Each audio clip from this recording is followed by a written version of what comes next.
almost any accomplishment in the history of the world has come at the hands of people who've taken risks. People who are willing to push the envelope. People who are willing to explore the unknown. And, you know, the key thing about taking risks is learning. You know, and if something doesn't work out, learn from it. And then you're able to move further. If you play it safe, that makes you stupid. Because if you don't take risks, you don't get smarter. You know, so you may know the answer, but you can't do anything. Because if you're going to be successful, you've got to take some risk. And when you take a risk, you make a mistake, and you might learn something, because we're supposed to learn from our mistakes. See, that's what life is. See, you've got to be willing to give it all up.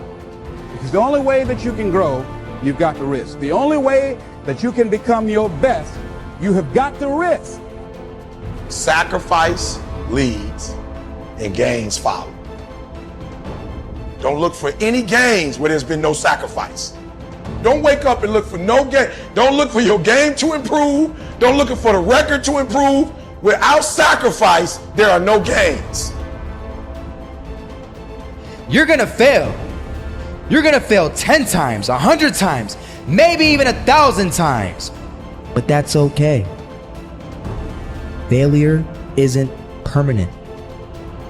Falling isn't permanent. You get right back up and keep going. And this time, you're gonna be stronger, wiser, and you'll be more driven than ever. And for every 10 failures, you'll land one success. You have to love success so much that you're willing to fail 10 times before you can succeed once. That's how a winner does it. Here's something else. Want to create a greater sense of fulfillment? Challenge your fears. Challenge them. Look those fears in the face and take them on. Don't allow them to rule you. Decide that you're going to take some chances. And something else will take its place.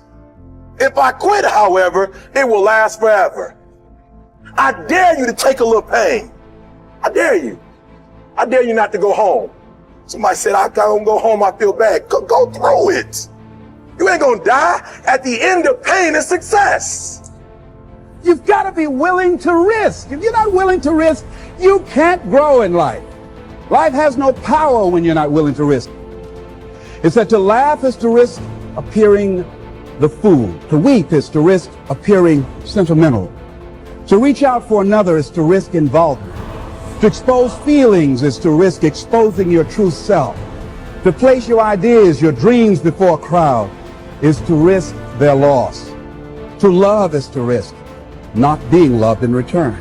To live is to risk dying. To hope is to risk despair. To try is to risk failure. But risk must be taken, because the greatest hazard in life is to risk nothing. The person who risks nothing, does nothing, has nothing, is nothing. They may avoid suffering and sorrow, but they cannot learn, feel, change, grow, love, and live. Chained by their certitudes, they are a slave. They have forfeited their freedom. Only a person who risks is free.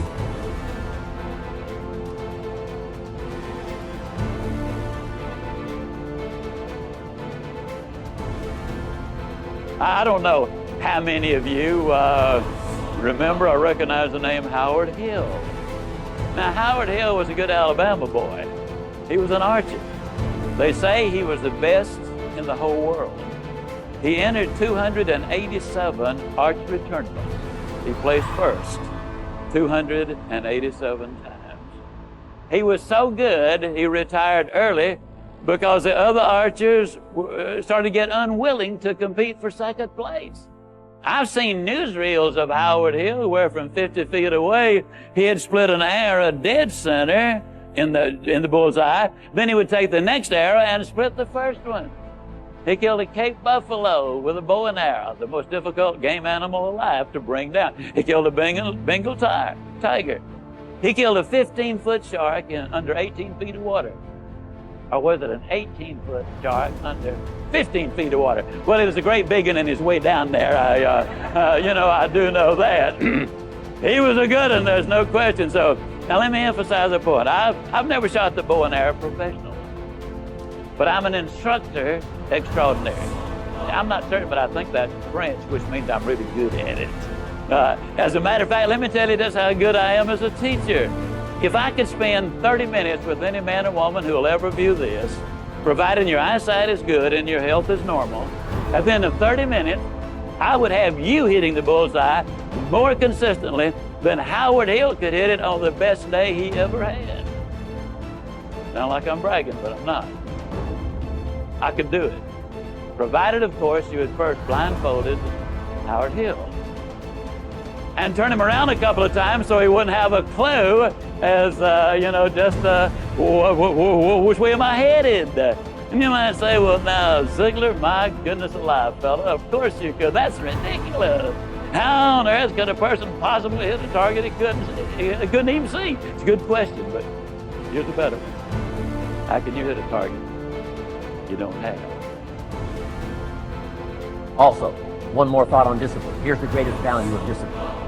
Self-worth, self-esteem. People are teaching self-esteem these days, but they don't connect it to discipline. The least lack of discipline, and it starts to erode our psyche. One of the greatest temptations is to just ease up a little bit, right?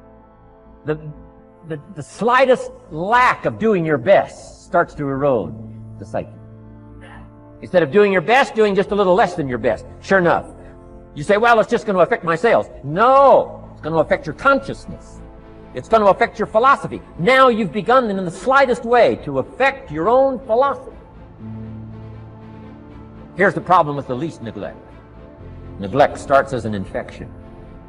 And if you don't take care of it, it becomes a disease. And one neglect leads to another. And the worst of all, when neglect starts, it diminishes our self-worth, our self-confidence, our self-value. You say, well, how can I get back my self-respect? I'm telling you, you don't have to go to 29 classes. All you have to do is start the smallest discipline that now corresponds to your own philosophy, like I should, and I could, and I will. No longer will I let neglect stack up on me so that I will have the sorry scenario 6 years from now, giving some excuse instead of celebrating my progress. That's the key to discipline. Okay? Let's get kids involved in the least of disciplines. One more, and then one more, and then another one, and then another one, and then some more. And the first thing you know, you're starting to weave the tapestry of a disciplined life into which you can pour more wisdom and more attitude and more strong feeling, more faith and more courage. Now you've got something, a vessel in which to put it. And now the equities start to flow. And the early return, I'm telling you, if you'll start this process, the early return will have you so excited. You'll commit yourself to this strategy for the rest of your life. You'll never go back to the old ways.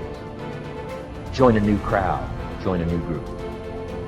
The disciplines to take action. You want to make your dream come true, you got to stay focused. Some people rather get even than get ahead. Stay focused on where you want to go. I just kept on doing what I was supposed to do. And so I was driving to the radio station. My opponent had over $20,000. I had less than $800. As I was in the radio station, the guy said, "You're going to make a commercial?" I said, "Yes." He said, "It better be a good one because that money can't go pretty far here." And I sat there in the middle control room and I was thinking, and here's what happens when you get still. Stuff will start coming. Something said, "Call your mama." You used to talk about your mother on the air all the time. Ask her to say a few words for you. That'll be a different kind of political spot. So I called my mama, and I had a gospel record playing in the background.